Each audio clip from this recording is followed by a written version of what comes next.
the bridge project, the $400 million element of steel, it wasn't just the steel itself. Had we been developing that portion of the steel for the project in the United States, there would have been thousands of other jobs that would have been related to it to support that effort in terms of the manufacturing, the development, the people who provide the equipment to manufacture the steel and put it in place, and the tools. It is a dramatic ripple effect. You referenced 150,000 miles of road in critical need of repair. What's under the surface is even in worse shape.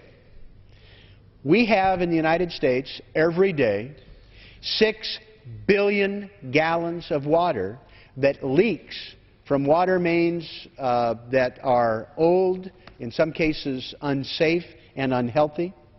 That's the equivalent of 9,000 Olympic-sized swimming pools. Lined end to end, it would go from Washington, D.C.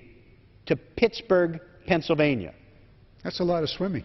It's a lot of water that's wasted.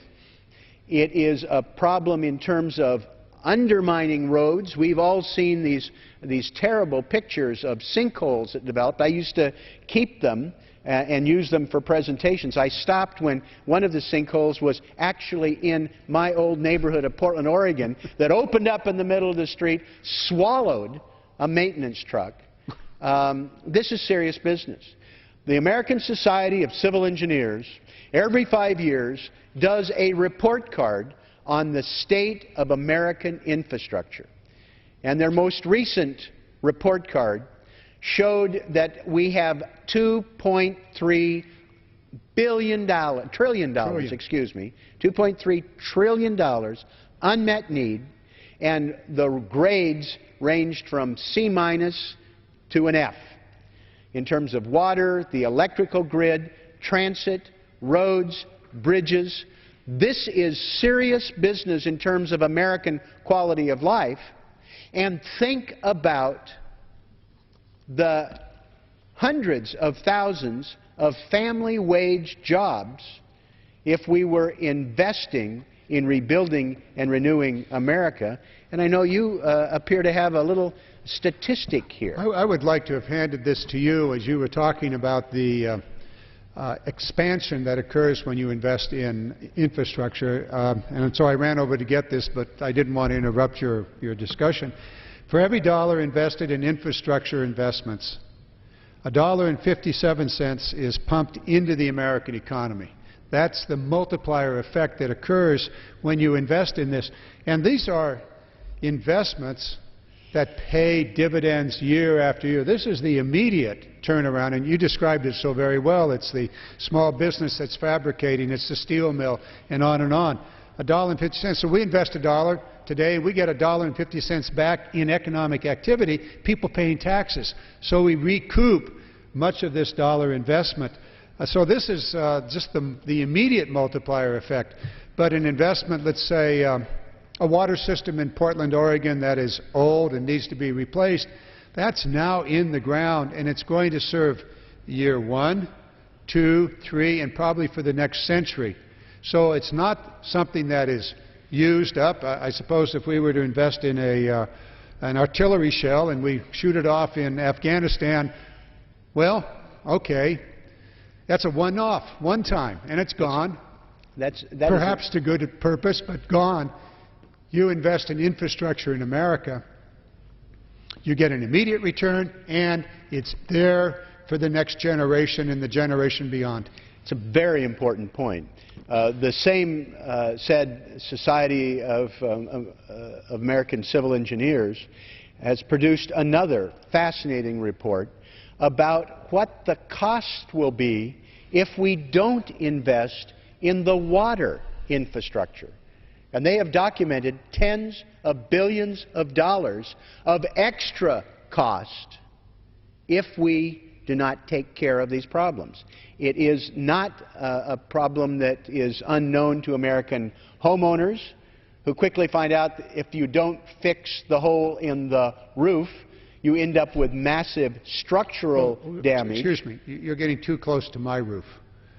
Move on. Don't focus on roofs, because I didn't fix it, and yes, I got to repair the inside as well as the roof. Well, the damage that you mentioned earlier in terms of the roads that are in need of critical repair, the costs to the American motorists in terms of the damage to car suspension systems and tires, the wear and tear wears out cars more rapidly. Delays in traffic for something like UPS, a 5-minute delay I think translates to something like $100 million of cost to them over the course of a year. And this $1.57 of economic impact for every dollar invested translates into over 25,000 jobs for each $1 billion that is spent on infrastructure, a far greater rate of return than on military spending, on a lot of the other things, tax cuts, for heaven's sakes.